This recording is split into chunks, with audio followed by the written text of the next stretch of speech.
मकर राशि वाले बंधुओं, स्वागत है आप सभी का हृदय से अभिनंदन, आभार। मकर राशि भिंड यूट्यूब चैनल में। तो मकर राशि वालों, जरा ध्यान से सुनिए। आज का यह कार्यक्रम कोई साधारण कार्यक्रम नहीं है बंधुओं।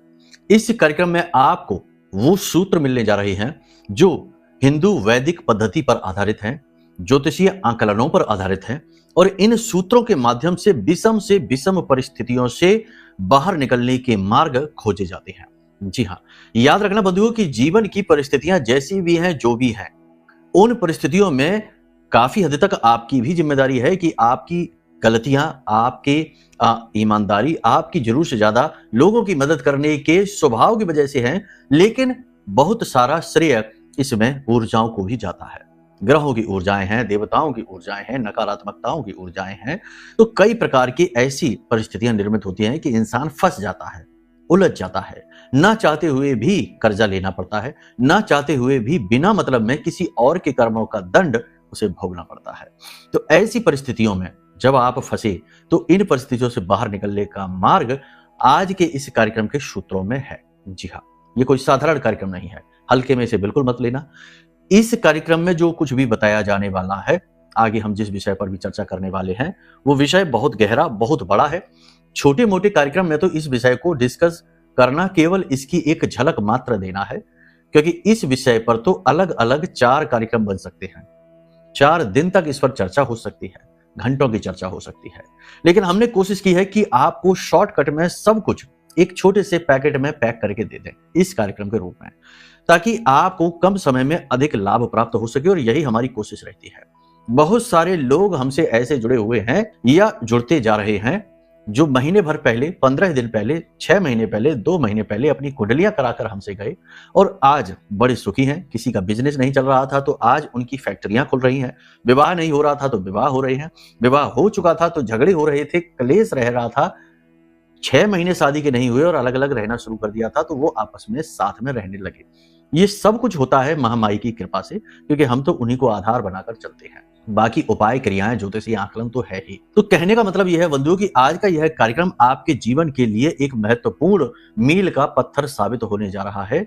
अब बस करना आपको यह है कि इस कार्यक्रम को पूरे धैर्य के साथ, गंभीरता के साथ अंत तक देखना है, बताई गई बातों को समझना है, समझने के बाद उन्हें जीवन में, आचरण में अवश्य लेकर आना है। क्योंकि अगर सुन लिया, आचरण में नहीं लाए तो कोई बात ही नहीं। पुस्तकस्थात्वया विद्या पर हस्तगतम धनम कार्यकाले समुत्पन्ने नशा विद्या न तद्धनम। ये बात आपके ऊपर चरितार्थ हो जाएगी। इस कार्यक्रम में हम आपको इन महत्वपूर्ण सूत्रों के साथ साथ बताने वाले हैं अगले 3 से 5 दिनों की 5 से 7 बड़ी ही सटीक भविष्यवाणियां, जो आपके खुद के व्यक्तिगत जीवन से जुड़ी हुई हैं। अनाप शनाप उल जलूल भविष्यवाणियां नहीं कि कुछ भी कह दिया, नहीं। जो आप आज महसूस कर रहे हैं, जैसा आपके जीवन में अभी चल रहा है, जो परिस्थितियां आप झेल रहे हैं, उनके विषय में बात होगी। हाँ, थोड़ी बहुत इधर उधर बात हो सकती है, क्योंकि सबका जीवन थोड़ा सा तो अलग होता ही है। एक राशि के लाखों करोड़ों जातक है, तो थोड़ा बहुत अंतर समय काल, देश काल, परिस्थितियों के अनुसार होता है, देवी देवताओं की कृपा के प्रारब्ध के अनुसार भी होता है। लेकिन काफी हद तक चीजें मैच होंगी, 70 से 80% भविष्यवाणियां मैच हो जाएंगी और आपको कुछ जरूरी उपाय, समाधान, कुछ जरूरी सलाह कार्यक्रम के मध्य में मिलेगी। कार्यक्रम के अंत में मिलेंगे सटीक समाधान इन्हीं सूत्रों से जुड़े हुए, ताकि आप इन सूत्रों का लाभ भी ले पाए। जी हाँ, इंसान हमेशा 4 प्रकार की ऊर्जाओं से घिरा रहता है। आपको इसी विषय पर आज हम बताएंगे। बेहद महत्वपूर्ण कार्यक्रम है, चर्चा का गहरा विषय है, गूढ़ विषय है, और चीजें बहुत डीप में जाएंगी तो आपको समझना बहुत आवश्यक रहेगा। पूरा ध्यान, पूरा चित्त लगाकर कार्यक्रम को देखना। इस कार्यक्रम को बनाने में बहुत मेहनत की है हमने, बहुत विचार किया है, महामाई से अनुमति लेकर इस कार्यक्रम को आपके लिए निर्मित किया है, और महामाई की पूर्ण कृपा इस कार्यक्रम के माध्यम से आप तक पहुंचेगी। बस आपको छोटा सा काम करना है कि महामाई के दर्शन करिए जो आपको दिख रहे हैं, और कमेंट बॉक्स में पूरे भाव के साथ लिखिए, क्योंकि भाव ही महत्वपूर्ण है। देवता भाव प्रधान होते हैं, उन्हें आपकी चीजों से, आपके पहनावे से, आपके खान पान से और आप कहाँ रहते हैं, किस प्रकार की परिस्थितियों में, इससे कोई मतलब नहीं है। भाव आपका कैसा है, बस वही महत्वपूर्ण। भाव को प्रधान बनाकर लिखिए, जय मां भद्रकाली कृपा करो। महामाई निश्चित तौर पर आपके ऊपर कृपा कर चुकी है, तभी ये कार्यक्रम आज आपके पास स्वयं चलकर आया है। अब सबसे बड़ी बात कि भाव और गहरा करिए और यह भी लिखिए कि मैं भी महामाई के परिवार का हिस्सा हूं। महामाई के परिवार का हिस्सा बनने का यह सुअवसर आप तक आया है, इसे खाली ना जाने देना। ठीक है। श्री यंत्र के विषय में हम पिछले कार्यक्रम में भी बता चुके हैं, ज्यादा चर्चा इस विषय पर अभी नहीं करेंगे। विशेष दिव्य, अत्यंत शक्तिशाली और पूर्ण विधा के साथ तैयार किए गए दिव्य यंत्र अभी भी उन पर क्रिया चल रही है, अभी भी पूर्ण रूप से तैयार नहीं हो पाए हैं। कुछ और अनुष्ठान होने बाकी हैं। पूर्ण अनुष्ठान शिवरात्रि तक हो जाएंगे, उसके बाद आपको मिलने शुरू हो जाएंगे। अभी से आप अपनी बुकिंग शुरू कर दीजिए, वरना ऐसा ना हो, क्योंकि बहुत लिमिटेड, बहुत सीमित मात्रा में जागृत किए जा रहे हैं, समाप्त भी हो जाएंगे। लोग तेजी से अपनी बुकिंग कर रहे हैं, आप भी कर लीजिए और आपको समय रहते प्राप्त हो जाएगा। ठीक है, महामाई का, अष्टलक्ष्मी का पूर्ण आशीर्वाद मिलेगा। ज्यादा जानकारी के लिए नंबर वीडियो में है, इन पर आप फोन कर लेना। ये धाम के नंबर है, हमने जारी किए हैं, इन नंबरों पर फोन करेंगे, सारी जानकारी आपको प्राप्त हो जाएगी। चलिए अब अपने मूल विषय को शुरू करते हैं। बात करते हैं 5 बड़ी भविष्यवाणियों की। जय माई की। बंधुओं, ज्योतिष और तंत्र विद्या के क्षेत्र में आचार्य अमित एक जाना माना नाम है। पूज्य गुरुदेव के साधनाओं और ज्योतिष विद्या के अनुभव बेहद दिव्य है। जी हाँ, पूज्य गुरुदेव ने जिसकी भी कुंडली का विश्लेषण किया और कुंडली के अनुसार उसे सटीक उपाय व महामाई माँ बगलामुखी की विशेष कृपा दी, उसके जीवन में सकारात्मक बदलाव तो आए ही है। फिर चाहे समस्या कितनी ही कठिन क्यों ना हो, समाधान तो अवश्य हुआ है। अब ऐसे में यदि आप भी अपने जीवन की किसी बड़ी समस्या से जूझ रहे हैं, जैसे कि कर्जा बढ़ता ही जा रहा है, काम धंधा और व्यापार सब रुक चुका है, रिश्ते नातों में तनाव हद से ज्यादा बढ़ गया है, पूरा जीवन ही नकारात्मकताओं से भर गया है, तो ऐसे में यही सही समय है जब आप श्रेष्ठ गुरु से मार्गदर्शन प्राप्त करें और जीवन के अंधकार को समाप्त कर दिव्य प्रकाश की ओर कदम बढ़ाएं। वीडियो में दिए गए नंबरों पर तुरंत संपर्क करिए और अपनी कुंडली का विश्लेषण व समाधान पूज्य गुरुदेव के द्वारा करवा लीजिए। देर ना करें, आपके देवी देवताओं के आशीर्वाद से ये मौका खुद चलकर आपके पास आया है, इसे गंवाना नहीं है। अभी फोन करें और गुरुदेव से मार्गदर्शन प्राप्त करें। महामाई आपका कल्याण करें। धन्यवाद। तो जो ग्रहों की चाल है इस समय और काल पर, ग्रहों की जो दशा और दिशा है, चंद्रमा केतु दृष्ट हो चुका है। केतु का नीच दृष्टि से चंद्रमा प्रभावित हो रहा है। ये स्थिति थोड़ी सी नेगेटिविटी जरूर लेकर आएगी, अभी भी चल ही रही है, चंद्रमा खराब है ही, वृश्चिक राशि में है और जल्दी ही पहुंच रहा है केतु दृष्टि यानी कि धनु में, नवम राशि में।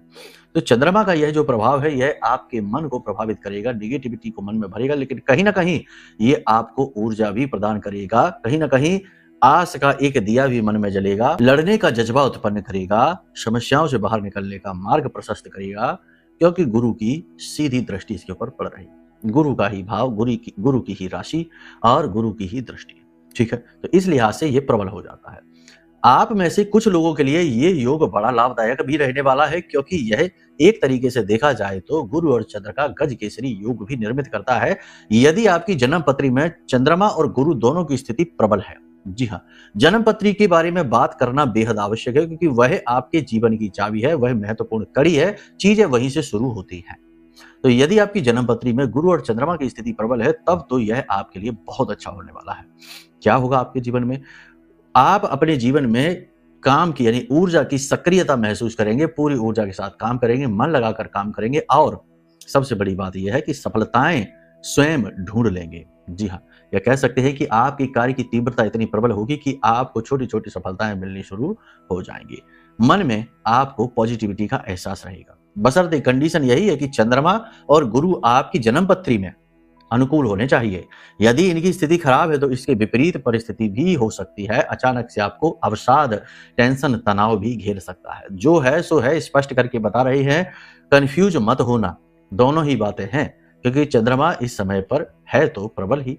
अब सबसे बड़ी बात, खर्चा आपका अचानक से बढ़ेगा। अचानक से कोई फिजूल खर्ची आपके हाथों हो सकती है, दिखावेबाजी में पड़कर आप खर्चा कर सकते हैं, या फिर कोई ऐसा कार्य अचानक से आपके सामने आ जाएगा जिससे आपका पैसा खर्चा होगा। जिम्मेदारियों का बोझ आपके ऊपर बढ़ेगा, लेकिन आप बड़ी ही निष्ठा के साथ, बड़ी ही भाव के साथ अपनी जिम्मेदारियों को पूर्ण रूप से निभाएंगे। किसी की मदद करने के चक्कर में आप मुसीबत में फंस जाएंगे, तो थोड़ा संभल कर रहिए। जरूर से ज्यादा उदार, जरूर से ज्यादा प्रेमी स्वभाव, कोमल स्वभाव आपके लिए खतरनाक है। कुछ लोगों का अचानक बदला हुआ व्यवहार आपको अचंभित करेगा और थोड़ा सा दुखी भी करेगा। उम्मीद नहीं थी इस बात की। अपनों के द्वारा ही किया गया नकारात्मक व्यवहार, अपनों के द्वारा ही किया गया दुर्व्यवहार आपको प्रताड़ित करेगा, परेशान करेगा। जीवन में अकेलापन, खालीपन आपको खाएगा। अकेलेपन की और खालीपन की और भीड़ भाड़ से घिरे होने के बावजूद भी अपने आप को अकेला महसूस करने की जो मन स्थिति है, यह भारी रहेगी आपके ऊपर। नई योजनाओं पर आप कार्य करेंगे। सीधी सी बात है, अपनी आमदनी को, अपनी इनकम को बढ़ाने के लिए प्रयास कर रहे हैं। छोटी छोटी सफलताएं इनमें भी मिलनी शुरू हो जाएंगी। आक्रामक रवैया खतरनाक रहेगा। आक्रामक रवैया से मतलब है कि अगर आप जल्दी से गुस्सा हो जाएंगे, जल्दी से किसी की बातों से प्रभावित हो जाएंगे, जल्दी से किसी ने कुछ कह दिया और आप तुरंत से प्रत्युत्तर में कुछ कहने लग जाएंगे, तो ये रवैया खराब रहेगा। इसी तरह निवेश के विषय में भी, व्यवसाय के विषय में भी आक्रामकता अच्छी नहीं रहेगी।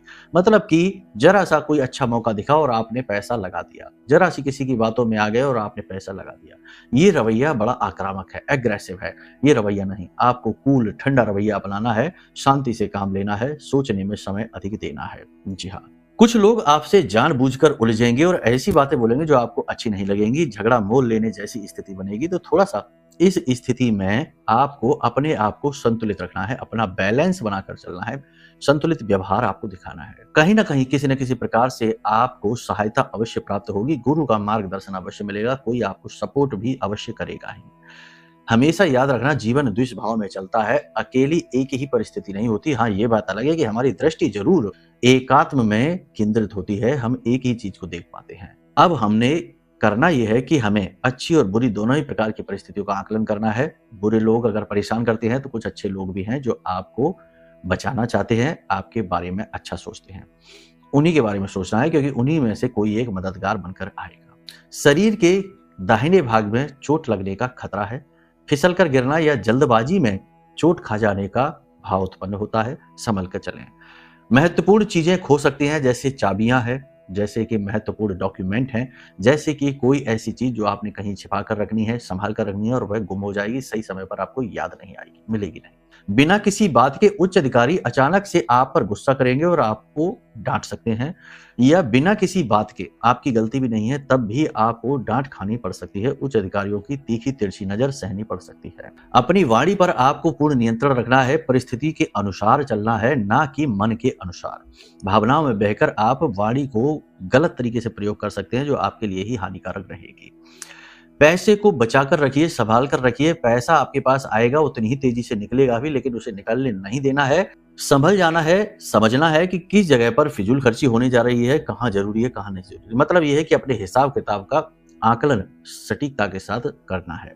इस समय और काल पर आप अपनी इंद्रियों और अपने मन पर नियंत्रण पाने की पूरी कोशिश करेंगे। उल्टे सीधे खानपान से बचने की कोशिश करेंगे, व्यवहार भी अपना संतुलित रखने की पूरी कोशिश करेंगे, फिजूल में अपना समय खराब नहीं करेंगे और गलत लोगों के साथ उठना बैठना, संपर्क आप कम कर देंगे या समाप्त ही कर देंगे। फिर भी कहीं ना कहीं नियंत्रण आपका खोएगा और आप अनाप शनाप बात किसी के विषय में कह सकते हैं, क्रोध में या भावनाओं में बहकर। आपके द्वारा कही गई बातों का मतलब कुछ और निकाला जाएगा और लोग आपकी बातों को उपयोग करेंगे आपके ही खिलाफ। इसलिए पीठ के पीछे किसी के बारे में ज्यादा बोलने से बचें और किसी भी व्यक्ति की सीधी आलोचना करने से भी आप बचें। किसी भी व्यक्ति की जमानत ना लें और डॉक्यूमेंट वगैरह सोच समझकर साइन करें। घूम फिरकर स्थिति यहाँ पर यही आ जाती है कि आपको जितना हो सके उतना अलर्ट रहना है, जल्दबाजी में कार्य नहीं करना, भाग्य की किस्मत के भरोसे नहीं बैठना है। कदम तो उठाना ही है, लेकिन अलर्ट रहते हुए उठाना है। जमीन की प्रॉपर्टी के खरीद के लिए या फिर प्रॉपर्टी की डील करने के लिए जा रहे हैं, नया वाहन आदि खरीदने जा रहे हैं, क्योंकि इसकी भी संभावना बन रही है, तो जिस रकम का आप प्रयोग करेंगे इस कार्य के लिए, उस रकम में से एक छोटा सा हिस्सा, जैसे कि 151 रुपए, 111 रुपए, या जितना आपका भाव है, जितनी आपकी श्रद्धा है, इतने रुपए मंदिर में जाकर दान पात्र में डालिए और भगवान से अनुमति लेने के बाद आप इन कार्यों को करिए। कौन से कार्य, फिर से ध्यान से सुनिए, भूमि, वाहन और भवन से जुड़े हुए कार्य आपको इसी प्रकार करने हैं, अनुमति लेकर करने हैं। एग्रीमेंट वगैरह भी जब आप करें तो उससे पहले भी भगवान के मंदिर आप जरूर जाएं, खास तौर से हनुमान जी के मंदिर।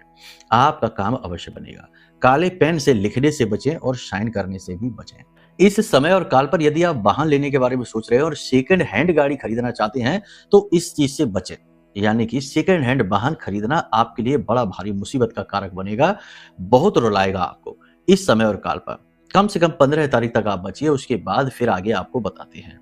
कोई भी कार्य आप करिए इस समय और काल पर, तो आप इस बात का जरूर ख्याल रखिए कि राहु काल में आप कोई भी गलत कार्य ना कर ले, कोई भी कार्य ना करें। मैं गलत कार्य से मतलब ये नहीं है कि आप गलत काम करें, कोई भी काम आप करेंगे वो गलत ही हो जाएगा। राहु काल क्या है इसे जानने के लिए वीडियो में देखिए, आपको हमने एक लिस्ट लगा रखी है। इस लिस्ट में राहु काल के विषय में सब कुछ बताया गया है। कहने का मतलब यह है कि यहाँ पर आपको 3 चीजों पर विशेष ध्यान देना है। पहली चीज ये कि अलर्ट बहुत रहना है, हर चीज में सतर्क रहिए, खास तौर से अपने पैसे और अपने नीचे काम करने वाले लोगों के, अपने वर्कर, लेबर, इनके विषय में अलर्ट रहिए, यहाँ से फ्रॉड होगा आपके साथ, ठीक है। दूसरी चीज यहाँ पर यह है कि अपने स्वास्थ्य और सेहत के बारे में बहुत जागरूक रहिए। तीसरी चीज ये है कि अपनी ऊर्जा को बढ़ाने वाले कार्य अवश्य करिए, जैसे अच्छा भोजन खाइए, गलत संगत से दूर रहिए, नकारात्मक लोगों से दूर रहिए, ना केवल शारीरिक बल्कि मानसिक बल भी बढ़ाने वाले कार्य करिए। पूजा पाठ अनुष्ठान करिए, भजन करिए, भगवान के नाम स्मरण करिए। इससे आपका आत्मिक, मानसिक और शारीरिक तीनों प्रकार का बल बढ़ता है। अच्छा भोजन खाइए, स्वस्थ खाइए, हेल्दी फूड खाइए, अनहेल्दी फूड ना खाइए, दूषित भोजन ना करें। ठीक है, इन सब चीजों का यदि आप ध्यान रखते हैं तो ये समय आपका अच्छा समय में परिवर्तित हो जाएगा। लेकिन इन सबसे ज्यादा महत्वपूर्ण बात यह है कि समय परिवर्तित करने के लिए आपको ये पता होना चाहिए कि आपका समय किस प्रकार का चल रहा है, यानी किस ग्रह की महादशा, किस ग्रह की अंतर्दशा आपके ऊपर चल रही है। तो आप अपने समय को बदल भी पाएंगे। जब पता हो कि शत्रु कौन है, तब तो पता लगे कि हम उससे कैसे जीतेंगे। अगर पता ही नहीं है तो अंधेरे में तीर चलाते रहने से कुछ नहीं हो जाएगा। थोड़ा बहुत लाभ मिलेगा, बाद में सब ज्यों का त्यों। सैकड़ों लोग हैं जो हमसे ये कहते हैं कि गुरुजी आपके बताए उपाय काम तो करते हैं, लेकिन कुछ समय के बाद फिर वैसी की वैसी स्थिति हो जाती है। तो हम उनसे कहते हैं कि कुंडली दिखवा लो। जब वो कुंडली दिखवाते हैं तो उसके बाद जो कुंडली के अनुसार उपाय दिए जाते हैं वो बड़े ही सटीक होते हैं और बड़ी तेजी से काम करते हैं और सचमुच में टिकाऊ रिजल्ट देते हैं। कभी कभी ऐसा होता है कि कुंडली में कोई पाप ग्रह योग लंबे समय से बना है, या किसी व्यक्ति ने, जैसे आपकी कुंडली में लग्न दोष है तो किसी व्यक्ति ने आपके ऊपर कोई बंधन करवा दिया, कोई तंत्र मंत्र करवा दिया, कोई नेगेटिव एनर्जी खुद ही अट्रैक्ट होकर आ गई, तो वह भी आपको कभी आगे बढ़ने नहीं देगी। अनजाने रोग, अनजानी निराशा आपको घेर कर रखेगी। तो किसी भी प्रकार की नेगेटिव एनर्जी से बचने का सबसे सुंदर सरल मार्ग है यह महारक्षा कवच। महामाई का यह महारक्षा कवच ब्रह्मास्त्र विद्या मां बगलामुखी के सबसे शक्तिशाली मंत्र से जागृत है, अभिमंत्रित है। बहुत मेहनत के साथ हमने इसे तैयार किया है। जिन लोगों ने इसे खरीदा है उनका जीवन बदला जरूर है। करोड़पति अरबपति नहीं बने हैं, ये बात जरूर है कि भैया इतनी जल्दी कोई करोड़पति अरबपति नहीं बन जाएगा, लेकिन जीवन में शांति सुकून आ गया है, दुखों से बाहर निकलने के मार्ग दिखने लगे हैं, सफलता के रास्ते खुलने लगे हैं। ये भी क्या कम है, क्योंकि इतना भी नहीं मिल रहा। लोग मेहनत करते हैं 100 रुपए की और मिलते हैं 10 रुपए, कभी कभी जेब का और चला जाता है। समय तो इतना खराब है कि जो साथ घूम रहा है वही जेब काटने को तैयार बैठा है, वही बर्बाद करने को तैयार बैठा है, एक सिंगल मौका नहीं छोड़ता। तो कहने का मतलब यह है कि सुरक्षा ना केवल बाहर वालों से बल्कि घर वालों से भी चाहिए, और सुरक्षा देने का सबसे शक्तिशाली माध्यम है यह महारक्षा कवच। इससे बड़ी सुरक्षा इस ब्रह्मांड में कोई नहीं है। ठीक है, इसीलिए इसे ब्रह्मास्त्र विद्या कहा जाता है। समझ रहे हैं आप? तो आप चाहें तो इसे मंगवा लीजिए, कुंडली आकलन करा लीजिए, उद्धार हो जाएगा 101%। ठीक है, नंबर वीडियो में दिए गए हैं, फोन कर लीजिए। बस कोई कहेगा आपकी हमारे पास तो पत्र ही है नहीं गुरुजी, हमारे पास तो डिटेल ही नहीं है, हम क्या करें? तो फोन तो करिए, सारे समाधान हम आपको बताएंगे ना। मार्ग तो सबके लिए है। ऐसा तो है नहीं कि आपकी कुंडली नहीं है तो अब आप अभागे हो गए, अब आप दुखी दुख भोगेंगे। नहीं, आपके लिए भी रास्ते हैं, लेकिन जुड़िए तो सही पहले। सारी बातें समझ में आपको आ गई होंगी यहाँ तक। अब आगे बात करते हैं 4 शक्तियों के विषय में, सूत्रों के विषय में। इस दुनिया में जितने भी लोग हैं, याद रखना, अब कुतर्क ना करना, अमेरिका में कौन है, ईसाई में कौन है, इस धर्म उस धर्म, ये नहीं करना। कुतर्क की बात नहीं है, सिर्फ यहाँ पर सुनिए ध्यान से। धर्म की बात है, विश्वास आस्था की बात है। जितने भी लोग हैं हमेशा 4 प्रकार की आत्माओं से, ऊर्जाओं से घिरे रहते हैं। आत्मा क्या है? ऊर्जा है। ठीक है, तो ऊर्जाओं से घिरे रहते हैं। वो 4 प्रकार की ऊर्जाएं क्या है? सबसे पहली ऊर्जा आपके पितरों की ऊर्जा होती है। जी हाँ, आपके पुरखे पूर्वज, आपके कुल खानदान के वो लोग जिन्होंने आपको यहां तक लाकर बिठाया है, सबका कुछ ना कुछ योगदान अवश्य रहा है, और उस योगदान का नतीजा है कि आप यहां तक आए। अब आप सुख भोग रहे हैं, दुख भोग रहे हैं, ये विषय ही बिल्कुल अलग है, ये तो कर्मों पर आधारित है। लेकिन आपके पितृ पूर्वजों का कंट्रीब्यूशन बहुत है। तो उस कंट्रीब्यूशन, उस योगदान को बनाए रखने हेतु, आपको सतमार्ग पर लाने हेतु आपके पितृ पूर्वजों की ऊर्जा हर वक्त आपके साथ है। वो आपके पहले सेफ गार्ड है। ठीक है, तो पितृ पूर्वजों को प्रसन्न करने वाला व्यक्ति कभी दुखी नहीं होता। कैसे प्रसन्न होते हैं? आचरणों से प्रसन्न होते हैं। उल्टी सीधे काम न करिए, बिना मतलब में झूठ न बोलिए, व्यभिचार न करिए, अनावश्यक चीजों पर अपना मन ना दौड़ाइए, जो आपके हिस्से की है उसी पर मन लगाइए, किसी का हिस्सा ना खाइए। और सबसे बड़ी बात ये कि जुआ, शराब, सट्टेबाजी, वेश्यावृत्ति, नकारात्मक चीजों से दूर रहिए। बस मेहनत करिए, वो तो आप कर ही रहे हैं। तो इन आचरणों से, इसी के साथ साथ समय समय पर छोटे छोटे उपाय, जैसे कि एक रोटी बनाइए और इस रोटी पर 7 लौंगे लगाइए और उसके ऊपर बतासे रख दीजिए, और इस रोटी को सप्ताह में 1 या 2 दिन, यानी कि सोमवार के दिन चाहे तो, शनिवार के दिन चाहे तो इस रोटी को अपने घर की छत पर रखिए, छज्जे पर रख दीजिए, बालकनी कहते हैं जिसको, वहां रख दीजिए। कौवा आएगा और इसे खाएगा। जिस दिन कौवा आएगा और इसे खाएगा, पितरों का आशीर्वाद आपको मिल गया। ठीक है, तो पहले ये कर लीजिए। इसी के साथ साथ आपके घर की जो रसोई है वहां एक जल का पात्र रखिए और रोज सुबह उस जल के पात्र से अपने घर के दरवाजे का सिंचन करिए। आपके पितृ पूर्वज, गरुड़ पुराण कहता है कि आपके पितृ पूर्वज आपके घर के बाहर खड़े रहते हैं रात भर, रोज सुबह जब आप इस जल का सिंचन करते हैं तो वो तृप्त होते हैं, उनकी प्यास बुझती है और वो आपको आशीर्वाद देते हैं। तो ये क्रियाएं हैं, ये करनी चाहिए। अगर आप करेंगे तो लाभ मिलेंगे, नहीं करेंगे तो कोई बात नहीं है, जैसा है वैसा ही रहेगा। तो पितृ पूर्वजों की ऊर्जाएं हो गई। अब दूसरी ऊर्जा है आपके इष्ट। पिछले जन्म में या उससे भी पिछले जन्म में आपने किसी न किसी को पूजा अवश्य है और उनकी पूजा पाठ, याद रखना कि धर्म कहता है कि पूजा पाठ अनुष्ठान की ऊर्जाएं या इनका पुण्य कभी छीण नहीं होता, जन्म जन्मांतर तक साथ जाता है। इसीलिए आपने देखा होगा बहुत सारे लोग ये कहते हैं कि गुरुजी, हमसे भी कहते हैं कि गुरुजी हम बहुत परेशान थे और हम एक मंदिर पर गए और वहां हमने पूजा जाकर की और उसके बाद हमारा भाग्य खुल गया। क्यों खुल गया भाग्य आपका? क्योंकि वो देवता जिसकी आपने पूजा की, उनकी पूजा आपने पिछले जन्मों में भी की थी और वो पूजा का फल जो था ना वो संग्रहित था, बस उसे आप पहचान नहीं पा रहे थे। इस जन्म में आप उसे अपने लिए अनलॉक नहीं कर पा रहे थे। जैसे ही आप उस मंदिर गए, आपने पूजा की, भाव प्रकट किया, उनकी पूरी कृपा आपको प्राप्त हो गई। इस तरह से समझ रहे आप? शॉर्टकट में समझते चलिए, विषय लंबा है, बहुत सारी बातें हो सकती हैं, लेकिन इतना समय नहीं होता, समय की सीमा है। तो आपके इष्ट देव कौन है ये आप कैसे जानेंगे? ये आपकी कुंडली बताती है। आपको स्वयं को पता लग जाता है, ऐसी बात नहीं है, लेकिन इस बात के अवसर, चांसेस बहुत कम है, क्योंकि ये कलयुग है, यहाँ भ्रम बहुत है, यहाँ पर दिमाग में बातें बहुत हैं, एकाग्रता की कमी है लोगों के अंदर, शांति की, सुकून की, सत्य की कमी है, तमस बढ़ी हुई है। इसी वजह से लोगों को पता नहीं लग पाता कि वो किस दिव्य शक्ति से जुड़े चले आ रहे हैं जन्म जन्मांतर से। इसके लिए कुंडली मार्ग है, कुंडली दिखाएंगे तो उसमें स्पष्ट पता लग जाता है। ठीक है, अब आ जाते हैं आपके कुल देवता, कुल खानदान के देवता, जिन्हें आपके पूरे कुल ने वर्षों वर्ष पूजा, उनकी कृपा, उनके संरक्षण से आपका कुल सुरक्षित रहा, उनके बारे में जानिए। ये कैसे जानेंगे? इसके लिए अपने घर, खानदान, अपने परिवार के लोगों से बात करिए।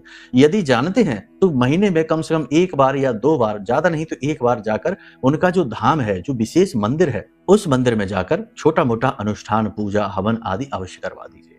इससे कुल देवता की पूर्ण कृपा आपको प्राप्त होती है। अब बात करते हैं चतुर्थ, चौथे, आपके गुरु। ये आपको कभी नहीं मिलेंगे, इनके बारे में आपको कभी कुछ पता नहीं चलेगा। ये एक अप्रत्यक्ष ऊर्जा है जो आपको ऐसी परिस्थिति में सहारा देती है जब दुनिया में सब आपका साथ छोड़ देते हैं। कई बार आपने ये चीज महसूस की है कि भयंकर दुर्घटना हुई और सब कुछ तहस नहस हो गया, लेकिन किसी अनजान शक्ति ने आपको बचा लिया। कई बार ये महसूस करते हैं कि भयंकर अपमान होने वाला था, लेकिन किसी अनजान शक्ति ने ऐन मौके पर आपको वहां से निकाल दिया। कई बार ये महसूस होता है कि भयानक से भयानक दुख जीवन में क्यों ना आ जाए, कष्ट परेशानी क्यों ना आ जाए, लेकिन कहीं ना कहीं से अंतर मन से एक आवाज आती है और वो हिम्मत, सहारा देती है। वो आवाज, वो ऊर्जा, वही गुरु है। और शास्त्र प्रमाण है, छोटा सा बालक 5 वर्षीय ध्रुव जब जंगल में भटक रहा था भगवान की तलाश में, तो नारद जी गुरु बनकर आए और उन्हें मार्ग दिखाया और भगवान तक ले जाने का रास्ता उन्हें बताया। तो कहने का मतलब ये, वो तो शास्त्र थे, वो युग अलग था, लेकिन ये कलयुग है। यहाँ गुरु प्रकट नहीं होते, और जो बाहर आप गुरु बना लेते हैं ना, कि किसी की बातों से प्रभावित होकर दीक्षा ले लिया, वो हमारे गुरु है, और पता चला कि गुरु तो पैसे ही पैसा ऐंठते जा रहे हैं। गुरु कहते हैं हर बार मिलने की 10,000, 20,000, 5,000 दक्षिणा लगेगी। ये सब फालतू बातें हैं, ये गुरु नहीं है। ये तो सिर्फ आपको छोटा सा ज्ञान देने वाले हैं, छोटा सा मार्गदर्शन करने वाले हैं। जो असली गुरु है वो आपकी आत्मा से जुड़ा है, इस भौतिक शरीर से नहीं। और वो आपका जन्म लेने से पहले भी आपसे जुड़ा था और आपकी मृत्यु के बाद भी आपसे जुड़ा रहेगा, क्योंकि वह आपका सोल का गाइड है। ठीक है, इसे सोल गाइड भी कहते हैं। तो इन्हें आप कैसे पहचानेंगे? इन्हें आप पहचानेंगे जब आप धर्म से जुड़ेंगे, जब आप ध्यान करेंगे, मेडिटेशन करेंगे, तो आपको अनुभूतियां होंगी। जब आप धर्म से जुड़ेंगे, जब आप मौन रहेंगे, जब आप गंभीर हो जाएंगे, जब आप जीवन की नश्वरता को समझेंगे, छोटी छोटी चीजों में व्याकुल नहीं होंगे। अरे हमारे खाने में तीखा ज्यादा हो गया, दुखी हो गए। अरे उसने हमसे ये कह दिया, हम दुखी हो गए। अरे हमारा तो काम ही नहीं बनता, हम तो परेशान रहते, हम तो दुर्भाग्यशाली हैं, हमारी तो किस्मत फूटी, अब दुखी हो रहे। अरे ये सब अगर करोगे तो कुछ भी नहीं मिलेगा, जन्म जन्मांतर तक ऐसे ही तड़पते रहोगे। ठहराव आवश्यक है। तो अगर आप उस अवस्था तक पहुंच जाते हैं तो आपको आपके गुरु का आभास भी होता है और गुरु भौतिक रूप में प्रकट भी हो जाते हैं, दर्शन देते हैं। ठीक है, बहुत सारे हमारे पास ऐसे अनुभव हैं जो गुरु के होने का आभास करा देते हैं।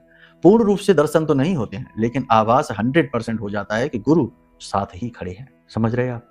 बात गहरी है, समझने में शायद मुश्किल हो जाए, और हो सकता है कि लगे कि अरे क्या फालतू की बातें हो गई, ये तो हमें तो ऐसा कुछ नहीं होता।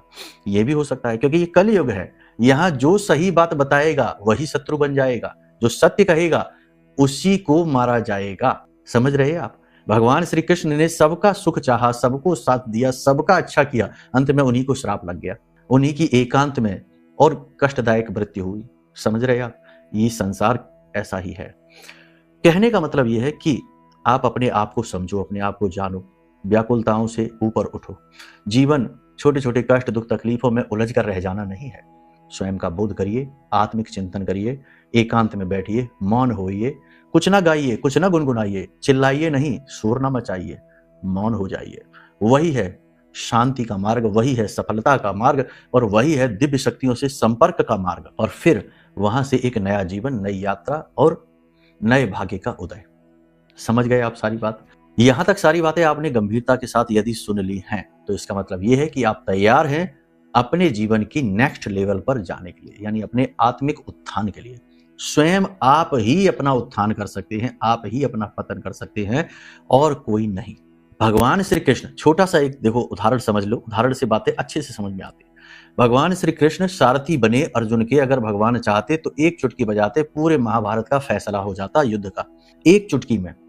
ठीक है, लेकिन भगवान ने बार बार अर्जुन को प्रेरित किया कि तुम उठो युद्ध लड़ो, तुम उठो युद्ध लड़ो, तुम उठो युद्ध लड़ो, क्योंकि भगवान जानते थे कि मानव जीवन मिला है निर्णय लेने के लिए, कर्म करने के लिए, और आपका उत्थान भगवान भी नहीं कर सकते जब तक आप ना चाहें। समझ गए आप? इसीलिए कहा जाता है कि भगवान भी उसकी मदद करते हैं जो स्वयं अपनी मदद कर सकता है। ये बात का यही मतलब है। तो यहां तक सारी बात आपने समझ ली है। अब इन बातों का मनन करना, जीवन में उतारना।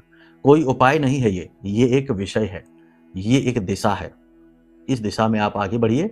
माई आपके साथ हैं, हम आपके साथ हैं। मन में कोई प्रश्न उठता है तरह तरह के विषयों के बारे में, व्याकुलताओं के बारे में, चंचलताओं के बारे में, कंफ्यूजन है, धुंध है, माइंड फॉग है, सोच नहीं पा रहे हैं, कोई बात नहीं, वीडियो में नंबर है, फोन कर लीजिए, मैसेज कर लीजिए, आपको गाइड हम करेंगे, यथासंभव करेंगे।